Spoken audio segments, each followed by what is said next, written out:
Friends, welcome to GCS classes. दोस्तों स्वागत है आपका एक बार फिर से आपके अपने यूट्यूब चैनल एग्जाम वॉरियर्स में। दोस्तों आज हम बात करने जा रहे हैं प्रतिशत में आय और व्यय से जुड़े क्वेश्चन जो पूछे जाते हैं उन क्वेश्चंस के बारे में। सबसे पहले हम इसका बेसिक समझ लेते हैं। इसका बेसिक देखिए क्या होता है। कोई भी व्यक्ति जितनी आय होती है उसकी, ठीक है, जितना वेतन पाता है उसको हम आय बोलते हैं। ठीक, एक इसमें होगा बचत। क्या होगी? बचत। जो पैसे खर्च करने के बाद जो बचेंगे वो उसकी बचत होगी। ठीक है, और उसके बाद होता है व्यय। ठीक है, क्या होता है? व्यय। देखिए क्या करते हैं, आय जो होगी वो क्या होगा? बचत और व्यय का योगफल क्या होगी? आय। आय में से अगर हम व्यय को घटा देंगे तो हमें क्या मिलेगा? आय से अगर हम क्या कर दें, आय से अगर हम व्यय को माइनस कर दें, ठीक है, तो हमें क्या मिलेगा? बचत मिलेगा। ठीक है, तो हमें क्या मिलेगी? बचत मिलेगी। इस चीज को याद रखेंगे, बस यही इसका बेसिक है। आय जितनी भी मिलती है वो कितनी भी मिल रही हो वो अपने आप में कितने प्रतिशत है? 100% है। कितनी है? 100%। बस इसका यही बेसिक है, यही स्ट्रक्चर है। इसी को आपको अपने मस्तिष्क में, दिमाग में लेकर चलना है। तो चलिए अब हम शुरू करते हैं इसके क्वेश्चन। देखिए सबसे पहला प्रश्न है, कह रहा है कि एक व्यक्ति 24% कहाँ खर्च करता है? मकान पर खर्च करता है। ठीक, उसके बाद में क्या करता है? 62% कहाँ खर्च कर देता है? परिवार पर खर्च कर देता है। ठीक है, परिवार पर कितना खर्च करता है? 62%। और मकान पर कितना खर्च करता है? 24%। कहते हैं कि उसकी जो बचत है, ठीक, ये है इसकी बचत। 6300 रुपए बचत है। अब कह रहा है कि इसकी आय कितनी थी, ये इस चीज को आप बताइए। तो हम लोग अभी मान के चले थे, क्या मान के चले थे? जो इसकी आय है, इसकी आय है वो कितनी थी? आय हम लोग मान के चलेंगे 100% थी। 100% में से 24% मकान किराए पर खर्च कर दिया, 62% कहाँ खर्च कर दिया? परिवार पर खर्च कर दिया। तो टोटल इसने कुल खर्च कितना कर दिया? इन दोनों को अगर हम जोड़ लेंगे तो देखिए यहाँ पर कितना आ जाएगा? 86%। कितना? 86% क्या कर दिया इसने? खर्च कर दिया। मतलब ये हो गया इसका व्यय। इतनी बात समझ गए? इसका व्यय कितना हो गया? 86%। अब क्या है, अगर बचत कब बचेगी? जब हम आय में से व्यय को माइनस कर देंगे। ठीक है, व्यय को माइनस कर देंगे, यानी 86% माइनस कर देंगे तो क्या बचेगा?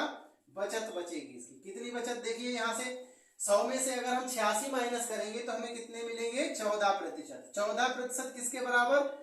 बचत के परसेंट बराबर होगी। क्या होगी? बचत के बराबर। 14% किसके बराबर? 6300 रुपए के बराबर। ठीक है, हमें बनाना कितना है? आय कितनी लेके आ रहा था? 100। कितनी लेके आ रहा था?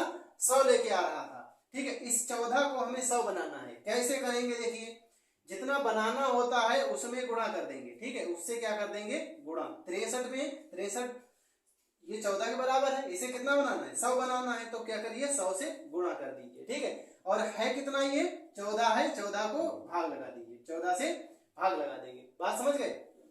अब देखिए 7 से कट जाएगा, 7 दूनी 14, 7 नेम 63। ठीक है, 7 नेम 63। 2 से 1 काट दीजिए, 50। ठीक, 9 पंजे कितना हो गया? 45। ठीक, उसके बाद 1 2 3 जीरो लगेंगे। ठीक, तो कितने रुपए लेके आ रहा है ये? 45,000 रुपए लेके आ रहा है। बात समझ गए? ठीक है, आगे अगला क्वेश्चन देखते हैं। अगला प्रश्न, और अगले प्रश्न में बोल रहा है एक व्यक्ति अपनी आय का 20% खर्च कर देता है। क्या करता है? एक व्यक्ति जो भी आय लाता है उसका 20% क्या कर देता है? खर्च कर देता है। ठीक है, 20% खर्च करने का मतलब उसका व्यय है। ठीक, लाया कितना होगा? 100% लाया होगा। इतनी बात क्लियर है? बचत इसकी दे दी गई है। बचत कितनी है इसकी? बचत है देखिए 6000 रुपए। कितनी है? 6000 रुपए इसकी बचत है। पूछा है हमसे व्यक्ति की आय कितनी है। व्यक्ति की आय कितनी है? तो देखिए कितना सिंपल है ये इसकी आय है 100 और खर्च कितना करता है? 20। तो भैया कितना बचाता है? कितना बचाता है? 80% बचा रहा है। और ये 80% जो है वो किसके बराबर है? 80% 6000 के बराबर। कितना बनाना है इसको? 80 को 100। कितना बनाना?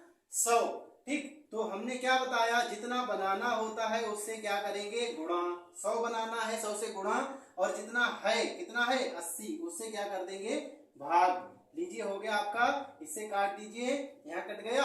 और 8 से अगर हम काटेंगे 8 से काटेंगे, 4 से काट दीजिए, 4 दूनी, 4 से इसे काट दीजिए 25, ठीक, 2 से इसे काट दीजिए, यहाँ कितने आ जाएंगे 30, ठीक है, तो यानी 300, 325 दिया कितना हो गया 75, ठीक है, और कितने जीरो लगाने हैं आपको 2, ये लीजिए आपका आंसर हो गया। तो आय कितनी है इसकी 75% है।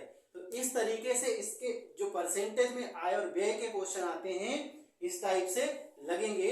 एक से निर्धन कोष में जमा करता है और शेष का 20% बचत बैंक में जमा कर देता है, इसके बाद उसके पास 1919 रुपए बचते हैं, तो उसकी आय कितनी थी। देखिए फिर से शेष वाला आ गया, क्या किया इसने 100% लेके आया था, ठीक, 5% क्या किए इसने खर्च कर दिए, यानी कि बचत राहत कोष में दे दिए, निर्धन कोष में बचा कितना 95%, ठीक। अब फिर से ये 100% है, इसका कितना 20% फिर इसने खर्च कर दिया, ठीक है, 20% फिर बचत बैंक में डाल दिया, तो ये तो बचा नहीं, ये भी नहीं बचा, बचा कहाँ ये 80%, ठीक। और इसके बाद में बचाता कितना है, कितने बचते हैं इसके पास 1919 रुपए, 1919 रुपए बचते हैं, ठीक है।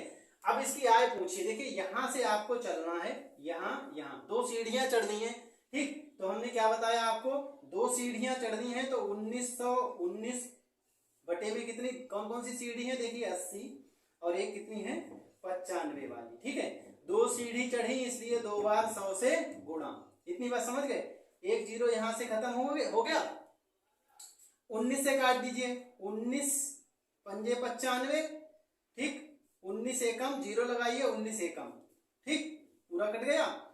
अब इसको क्या करेंगे काट दीजिए, देखिए 5 एकम 5 दूनी, 2 से इसे काट दीजिए 4 और 4 से इसे काट दीजिए 25, 25 और 101 की गुणा करेंगे तो कितने आ जाएंगे 2525, कितना आ जाएगा 2525 आपका आंसर। तो इसकी आय कितनी है 2525 है, ठीक है।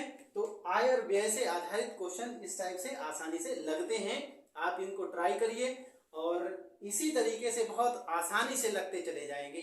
अगला क्वेश्चन देखते हैं, देखिए क्या बोल रहा है। अगले क्वेश्चन में कह रहा है कि एक व्यक्ति अपनी आय का 75% खर्च कर देता है और शेष बचा लेता है, 75% खर्च कर देता है और शेष बचा लेता है।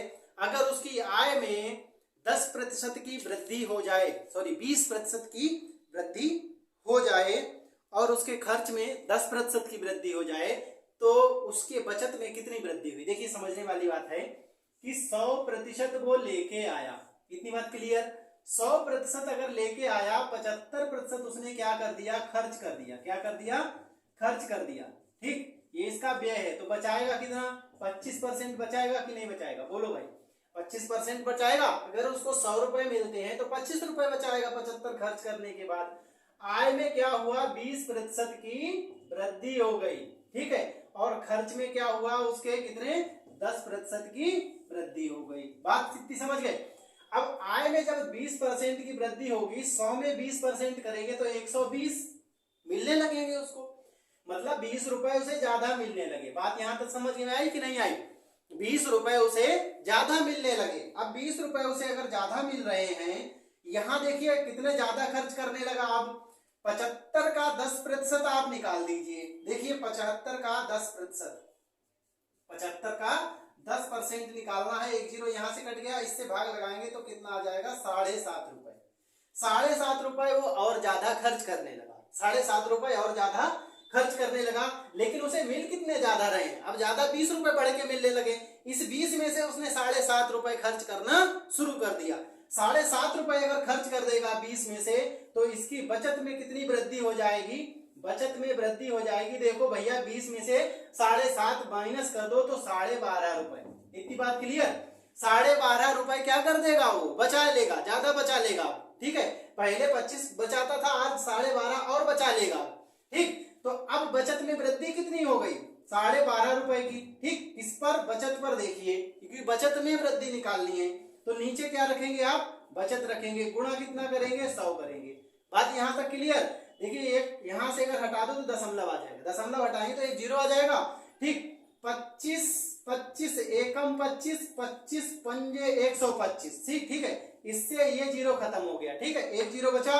5 और 10 की गुणा करेंगे, 10 पंजे 50% की क्या कर रहा है, ज्यादा बचत करने लगा। अब उसकी 50% बचत में वृद्धि हो गई। फिर से समझिए, देखिए कोई व्यक्ति था 100 रुपए लाता था, 75% यानी 75 रुपए खर्च करता था, 25 रुपए बचाता था। क्या हुआ, 20% उसकी आय में वृद्धि हुई, तो इस तरह से उसको 120 रुपए मिलने लगे, यानी 20 रुपए उसकी जेब में ज्यादा जाने लगे। उसने खर्च करना शुरू कर दिया और बढ़ा दिया, खर्च बढ़ा दिया। क्या किया, 7.5 रुपए यहाँ से ज्यादा खर्च करने लगा। जब 7.5 रुपए ज्यादा खर्च करेगा तो अभी भी उसके पास कितने बचेंगे, 12.5 रुपए ज्यादा उसकी जेब में जा रहे हैं। तो ये जो 12.5 रुपए उसकी जेब में जा रहे हैं वो पहले का कितना परसेंट है, पहले उसकी जेब में जितने जा रहे थे उसका कितना प्रतिशत है। ठीक है, तो 12.5 को ऊपर रखेंगे और पहले उसकी जेब में कितने थे, 25 रुपए, उसको नीचे रखेंगे। ठीक, यहां से दशमलव हटाएंगे, इधर जीरो आएगा।